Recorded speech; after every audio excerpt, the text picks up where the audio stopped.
And all around you, the tapestry of fate, unweaving itself. And there at the core was the Codex of Destiny. The wisdom that the Fae used to help the first Fate Weavers understand the nature of the weave. Don't you see what this means?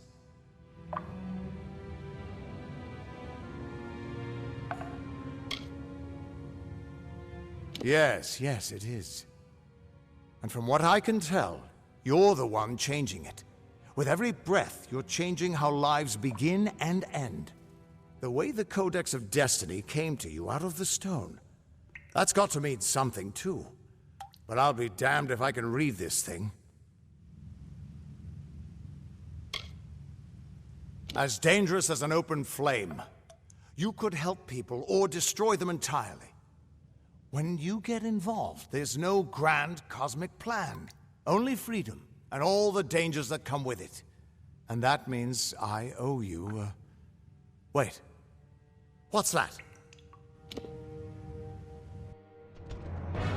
Purge the abomination! In the name of Godflaw!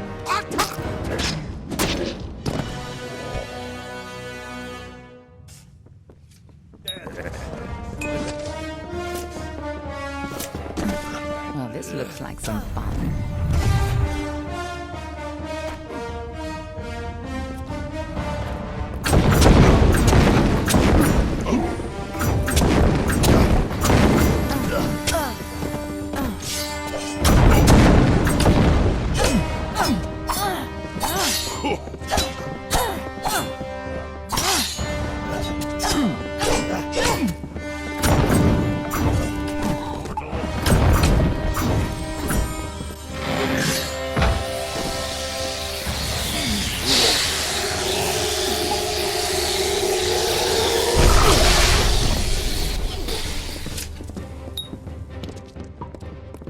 Who are you? How do we know you're not working with the Tuatha? I don't care if you trust me. I'm much more interested in your friend here.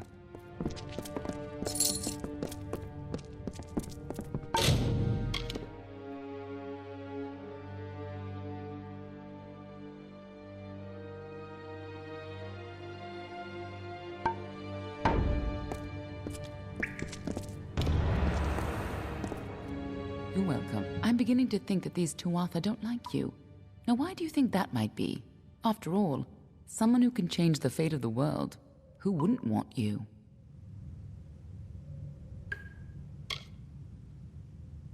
I'm not sure, but they're very well informed about your location.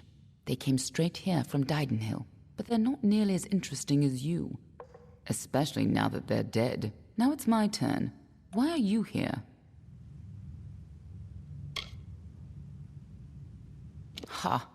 Knowing the future is for fools. Who reads the end of a book before it's time? Save your attention for the present. Like that codex you found? Our scholars thought those were all gone from the world. But you're just full of surprises. Good luck understanding it. That's Fae knowledge. They don't even have a written language. The stone is simply embedded with what they know, unseeable to mortals.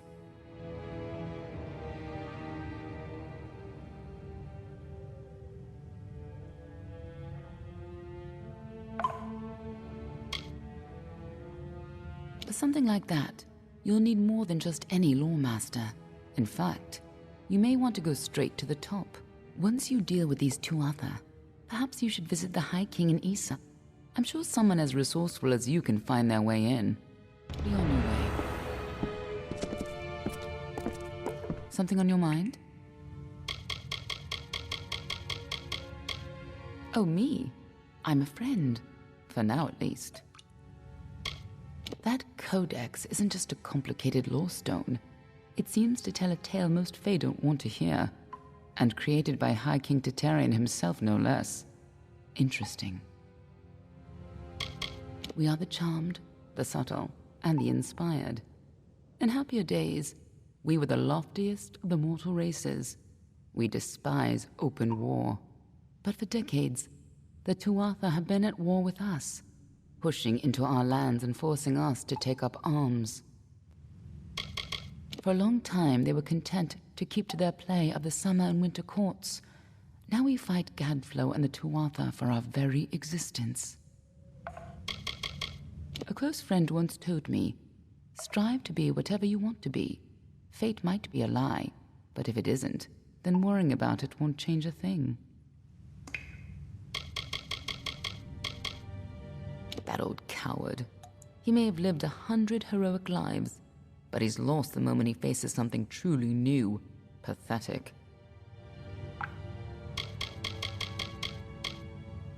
The Fae do not have a written language, so their tales are their lifeblood, their history, and their future all in one.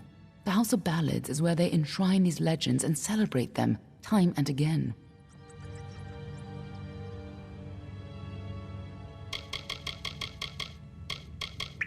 Niralim is the oldest living mortal.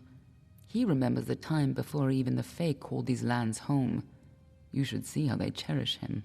He rarely grants an audience to visitors. His tenders say he knows the future as well as the past. It makes him very particular about what he says.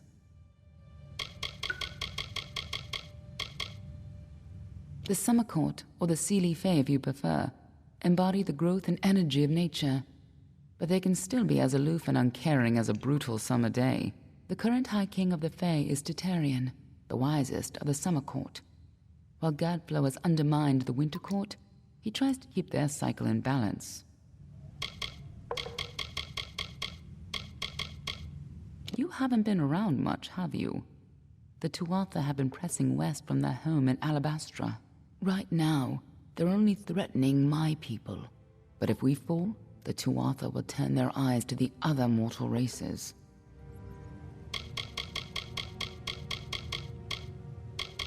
Is that the name of this place? I was just following those thugs.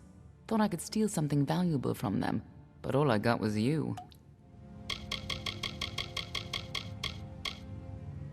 Titarian isn't quite what you'd expect from the High King of Summer. But he hasn't got the arrogance of his cousins, or their cheer. Ever since Gadflow killed the High King of Winter and started the war, Titarian has become distant and melancholy, and blind to the dangers around him. The Tuatha are a radical sect of Fae within the Winter Court, led by Gadflow and his insane rants about their new god. They've taken power and declared war on mortals.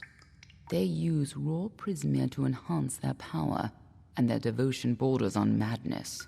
But the most terrifying thing to the Fae is simply the fact that their siblings have changed so completely. We've known for a long time that Prismia crystals allow us to store and focus magical power. The gnomes use it in their grander inventions, when they can get it. But we have no idea how Gadflow got a hold of so much of it. It makes his Tuatha the most dangerous army I've ever seen.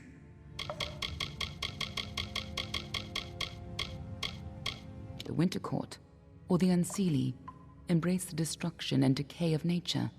They aren't evil, but they aren't exactly the best of friends. Normally they share power peacefully with the Summer Court. But since the Tuatha have seized power, there is neither peace nor predictability. The Gardens of Issa, home of the Summer Fae, once spread from the forests of Dalantarth, across the plains of Erethel, and even through the deserts of Ditir. Between the madness of the war and the spread of man, Alfar, and Gnome, the Summer Fae lose a little more ground every day. A tragedy for them.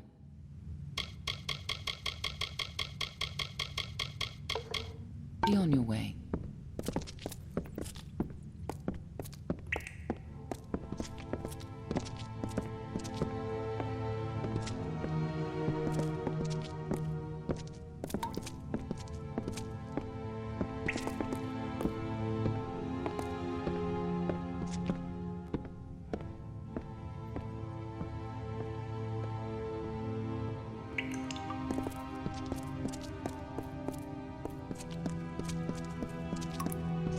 We can't trust her. Never met a Darkelfar who'd give me a straight answer, even with a sword at their throat. But she wasn't wrong about that codex. Just be careful doing anything she suggests. Meanwhile, we can't just ignore the Tuatha that are tracking you.